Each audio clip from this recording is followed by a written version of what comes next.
Returning to our top story tonight, that huge blaze at the Liquified Petroleum Gas facility in Jurong. One person is dead and 2 injured with burns.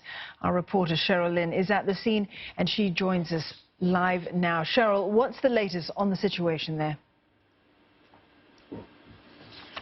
Well, authorities have said that they found one body at the scene and pronounced him dead on the spot. Now, 2 others have suffered burn injuries and they've been conveyed to the Singapore General Hospital, but the extent of their injuries is still not known. But most importantly, the authorities say that the fire is now under control and has been since about 7:30 p.m. And that's about 2.5 hours after the fire started.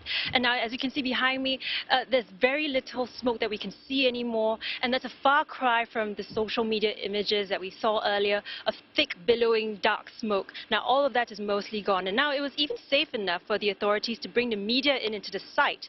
And so when I was there, what I saw was some water jets still being deployed. And even though they say the fire is still under control, they don't want to take anything for granted.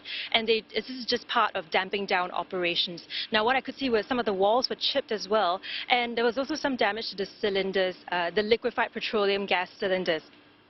Now we also know that 35 emergency vehicles were deployed, as well as 120 firefighters. We saw them lining the streets just now, looking quite tired after fighting the blaze. But right now, there were some fire engines behind me, but now they've all left. And I think that's quite a good sign to say that the blaze has been quelled. Cheryl, give us a sense of the area in which you're in right now. What do we know about it, as well as the place in which the fire began? Right now, we know for sure that the fire happened in a liquefied petroleum gas facility, which was about 2 football fields. And liquefied petroleum gas is highly combustible. SCDF have said that this is the largest fire involving LPG cylinders that they've ever had to attend to. And they said there were hundreds of cylinders involved.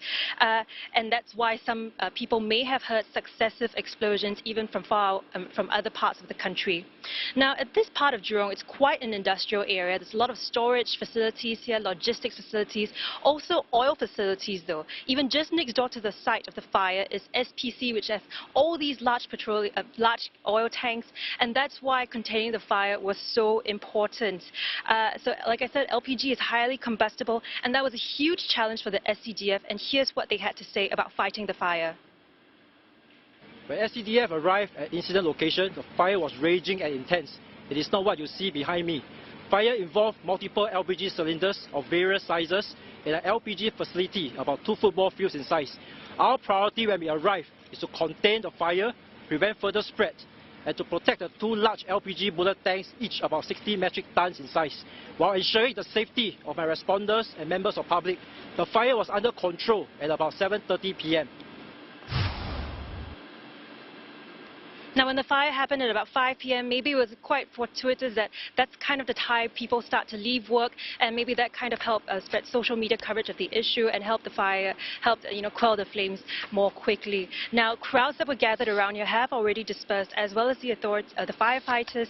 But in the meantime, authorities say that investigations are still ongoing as they try to get to the root of how exactly the fire was started. All right, thanks very much for that comprehensive update, Cheryl. Cheryl Lin there reporting for us from Jalan Buroh in Jurong. That's the scene of that massive blaze earlier.